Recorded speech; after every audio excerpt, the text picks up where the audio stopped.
Bom dia, meus queridos educandos, tudo bom? Hoje começa nosso segundo trimestre, né? Dia 2/7, dando início ao nosso assunto globalização. Só que no livro de vocês, ele traz o nome Distribuição e Globalização, está na página 74. Antes de começar a nossa aula, eu quero parabenizar a turma pela excelente nota, né? Não esperava menos de vocês, parabéns mesmo. Então, vamos dar início à nossa primeira videoaula do segundo trimestre. Bora começar? Globalização. O que é globalização ou mundialização? Processo de integração mundial, intensificado nas últimas décadas, principalmente na esfera econômica, tendo como base a liberalização da economia dos países. Característica da globalização: queda das barreiras alfandegárias, mercado global. O que quer dizer isso? Antigamente tinha uma rivalidade entre os países, né? Vamos dizer, Portugal e Espanha não podia estar vendendo a mesma mercadoria no mesmo país. Aí havia conflito de interesse. Com a globalização, não. Abriu o acesso, né, do mercado em todos os locais. Então, você vê que você tem acesso a produtos estrangeiros no seu país, aqui no Brasil mesmo. Quem é que não tem um produto em casa made in China, né? É uma tendência que vem aumentando cada dia mais. As megas indústrias, ou seja, as indústrias de grande porte, está tomando conta dos países menos desenvolvidos. Tendência à homogeneização cultural, música, cinema, vestuário, alimentação. O que quer dizer isso? A gente acabou adotando a cultura de outros países. Quem é que não ouve aí K-pop? Os filmes de Hollywood, os vestuários dos Estados Unidos, alimentação, principalmente alimentação, né? Que em todos os lugares você tem um McDonald's, você tem um Subway, você tem marcas como a Adidas, como dentre outras, gente, são muitas que nós, né, acabamos adotando, que o mundo acabou adotando, com exceção da Índia, que tem algumas culturas que a Índia não se adaptou, como a comida, né, que eles têm uma religião que não come vaca, vaca é sagrada, então eles não comem carne. Desnacionalização das economias. As multinacionais eram apenas algumas centenas em 1950, atualmente são mais de 40 mil. Aí a gente tem a Coca-Cola, nos Estados Unidos, né? Temos a Nike e temos o nosso famoso McDonald's, onde a gente vai. Tem McDonald's. O único lugar que, pelo que eu pesquisei e vi que não tem McDonald's é na Índia. E a gente já sabe por quê, porque eu falei lá na frente que é um país que adora, né, as vacas, eles não comem carne bovina. Baixo custo e maior velocidade no fluxo das informações e mercadorias. Gente, repare que em 1500 o mundo era gigante, né? O que quer dizer isso? Que para ter acesso a eu sair daqui para Portugal, eu levaria 4 meses, não é isso? Hoje, a gente só gasta 9 horas de voo para chegar a Portugal, ou até menos, dependendo do voo. Então, quando a gente mostra esse mapa aí, a gente diz que está havendo uma diminuição. Não é diminuição de espaço, gente, geográfico, não é isso. A diminuição do tempo, né? Hoje, se eu quiser estar em Paris, simplesmente eu pego meu celular, entro no site de viagem e começo a viajar online por Paris ou qualquer outro país. Então, quando a gente diz que está havendo uma diminuição do mundo, é por causa disso. Em 1930, em 1930, o minuto da ligação internacional era de 10 vezes mais cara do que é hoje. Em 1960, 25 milhões de pessoas viajaram para outros países. Hoje, 400 milhões. Então você tem a ideia, né? Etapa da globalização. Ponto de partida onde tudo começou. Grandes navegações. Que grandes navegações foi essa? Portugal, Espanha, né? Em busca de rotas comerciais, em busca de território para se ocupar. Então, o mundo até o século XV restringia-se à Europa, parte da África e a Ásia. Aí você tem as primeiras viagens, né, as primeiras navegações que ocorreram. Revolução Industrial no século XVIII, o impulso à globalização. Mundo que caminhava ao ritmo do galope, agora acelera com máquinas a vapor. Então, assim, a gente sai da máquina a vapor, né, para a robótica. Isso já na terceira revolução industrial. Então, a gente sai do galope, ou seja, dos cavalos, para a máquina a vapor. Primeira fase. Teve início na Inglaterra em meados do século XVIII, espalhou-se durante a segunda metade do século para outros países da Europa. Teve alguns países, você vai ver no livro de vocês, que a Revolução Industrial foi tardia, como na África e como no Brasil. Apesar que o Brasil ele conseguiu avançar bem mais rápido na Revolução Industrial do que a África. A África ainda hoje é um país atrasado em relação à Revolução Industrial. Invenção e o uso de novos sistemas de transporte, como por exemplo ferroviário, locomotivas a vapor e navios a vapor. Essas invenções eram para suprir a necessidade do transporte de mercadorias em larga escala. Foi uma fase de transição do sistema de produção artesanal para o industrial. Então, eles saíram da fase do artesanal, do artesão, aquela pessoa que produz o produto sozinho, para uma indústria, para uma fábrica. Então, a produção aumentou muito. E foi necessário, com isso, investir, né, no transporte. Esse é o segundo assunto do livro de vocês, mas eu estou iniciando logo para fechar esses dois assuntos. Então, ele investe em transportes, rodovias. Isso a gente chama de matérias, como é que pode ser? Deixa eu ver o nome. Passei agora. Lembra, eu volto para falar com vocês. Houve a invenção de diversas máquinas movidas a vapor. Os trabalhadores das fábricas recebiam salários baixos, enfrentavam péssimas condições de trabalho e não tinham direitos trabalhistas. Houve o uso de mão de obra infantil e feminina, com salário mais baixo do que os dos homens. Procura de matéria-prima e mercados consumidores na África e na Ásia, através do neocolonialismo. Aí você vê as primeiras fábricas, né? Crianças trabalhando nas fábricas, mulheres, sendo que elas ganhavam bem menos que o homem. E essa fase perdurou por muito tempo. Até hoje tem empresas que pagam menos a mulher do que o homem. Ela pode exercer o mesmo trabalho, mas muitas vezes ganha bem menos que o homem.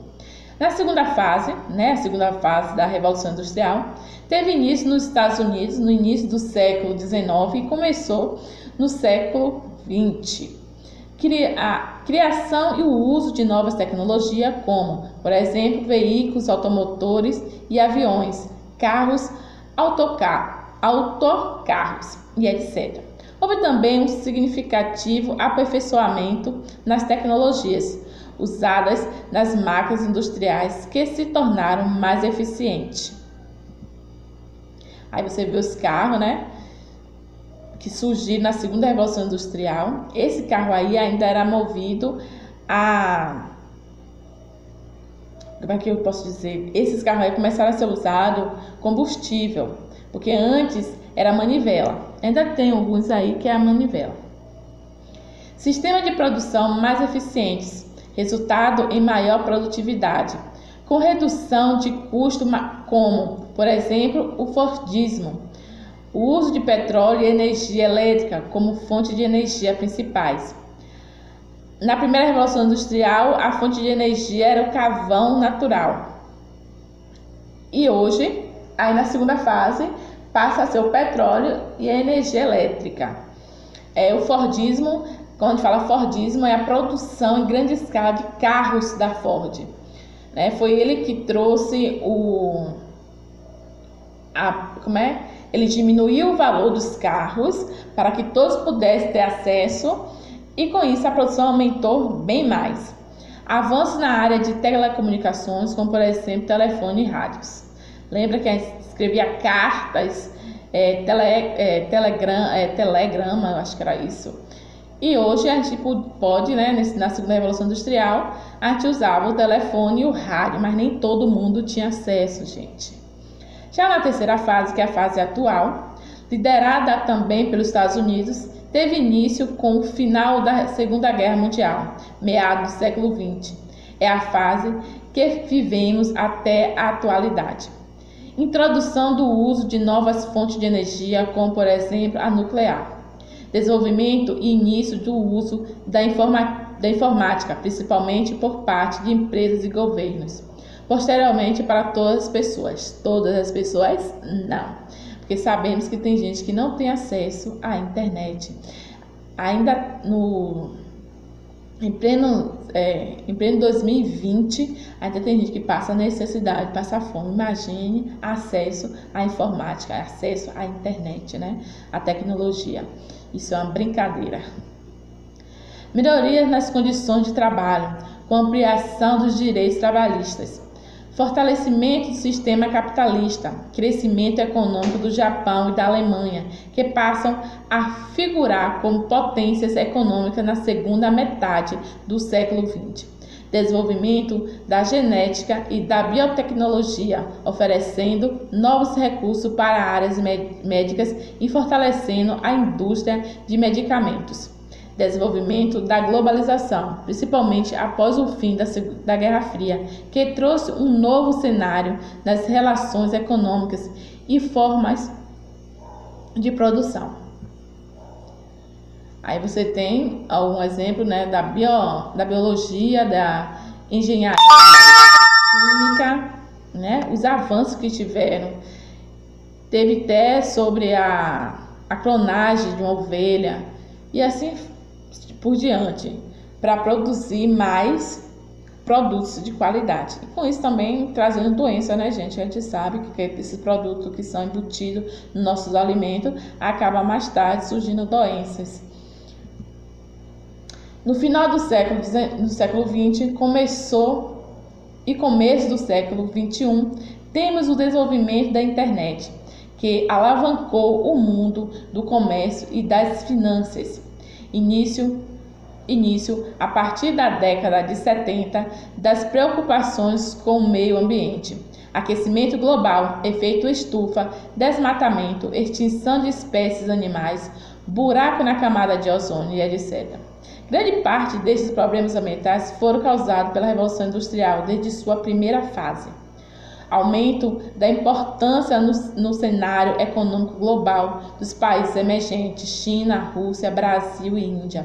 São aí os BRICS, que vocês vão ver depois. Redução dos postos de trabalho com a automação. Mais empresas vão para outros países multinacionais. Mais extinção de profissões, igual a desemprego. Isso é uma parte da globalização que Milton Santos, geógrafo baiano, tem no seu livro, que ele diz que é a parte perversa da globalização. E com isso a gente também acaba impactando o meio, porque a gente quer produzir cada vez mais, quer ter acesso a produtos de qualidade de outros países, e a gente acaba não pensando no mundo. Então a gente acaba matando o planeta Terra, matando a biodiversidade do país, com nossa ganância, de querer cada vez mais. Nos anos 90, a década da globalização. Em 1989, queda do Muro de Berlim. Aí foi quando começou, né, no fim da Guerra Fria. Em 1990, fragmentação da União Soviética.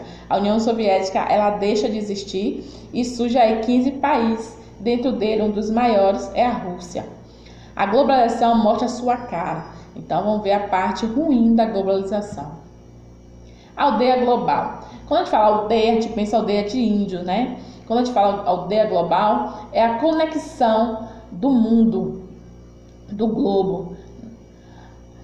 O conceito de aldeia global encaixa-se neste contexto, pois está relacionado com a criação de uma rede de conexão, que deixam as distâncias cada vez mais curtas, facilitando as relações culturais e econômicas de forma rápida e eficiente. Os computadores e a internet, grande impulso para o processo de globalização.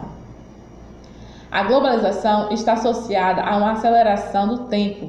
Tudo muda mais rapidamente hoje em dia e os deslocamentos também se tornaram muito rápidos. O espaço mundial ficou mais integrado.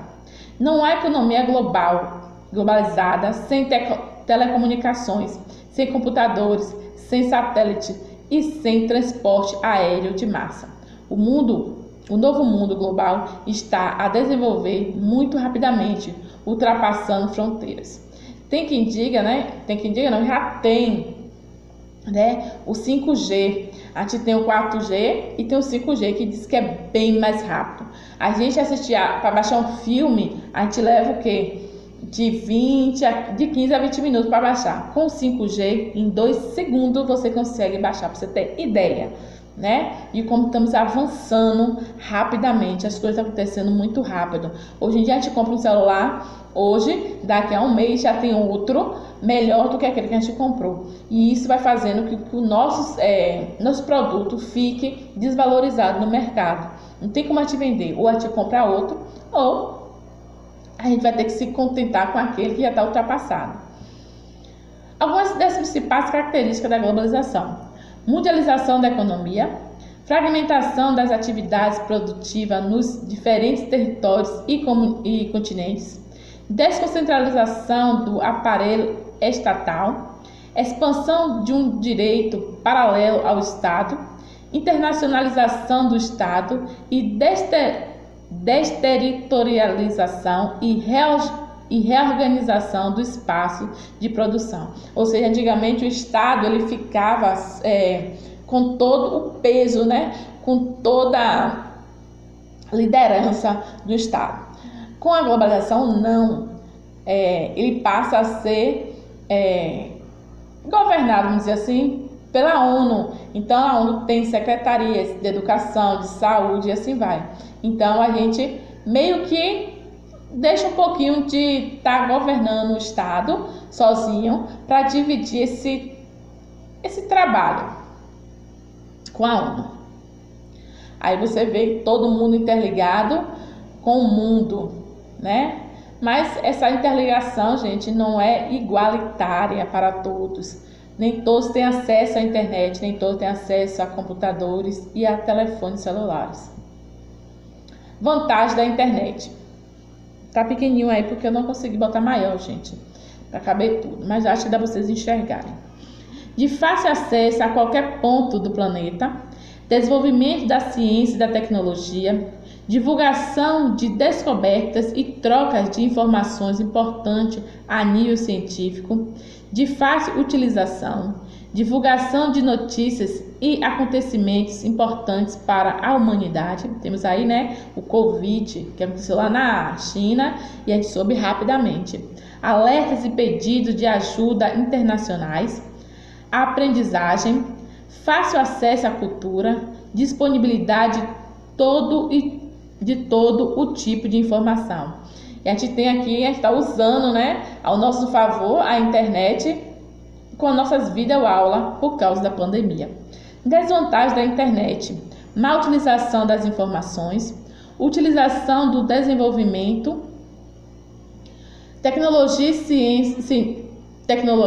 tecnológico e científico para pirataria informática, rede de pedofilia, organização de grupos terroristas, perca de privacidade, perca do diálogo verbal, troca de ideias e informação entre pessoas. Eu me lembro que antigamente a gente sentava à tarde na porta de casa e ficava rodeado de amigos conversando. Hoje, se a gente fazer isso, né, primeiro vai ser roubado. Segundo, não tem como, se a gente tem um celular na nossa mão, a gente pode estar se comunicando via WhatsApp com o outro. Até mesmo dentro de casa, né, eu já vi, isso é um absurdo, mas acontece. Em cada cômodo está uma pessoa se comunicando via WhatsApp. O melhor jogador de futebol da Escócia é um japonês. O melhor lutador de sumô do Japão é um mongol. Agora eu entendi o que é globalização. E aí, vocês entenderam o que é globalização? Efeitos colaterais e perversidade. Concentração generalizada da riqueza. Quem comanda, quem são as potências hoje? Estados Unidos, Japão, União Europeia, que é igual a 20% da população mundial e 75% das riquezas. Aumento vertiginoso da pobreza. 1,5 bilhões vive com menos de €1 dia. Aumento da dívida externa dos países emergentes. O FMI ele foi criado para emprestar dinheiro a países, emergentes, pobres. E com isso, o país acaba afetando na educação e na saúde, porque tem que pagar o FMI, pagar não o dinheiro todo, mas o juro mensal. E vai rolando o valor real que ele pediu emprestado. Massificação cultural e ridicularização do diferente. Protestos antiglobalização com aumento do radicalismo por parte das nações subjugadas, terrorismo. Por causa dos países que são subjugados, não são levados a sério, acaba acontecendo os terrorismos. Protestos antiglobalização. Aí tem alguns protestos que vêm acontecendo no mundo. Imagem da globalização. McDonald's está em todo, você repara? Aí você vê a parte, ao contrário. McDonald's, outra pessoa morrendo na rua, um gordo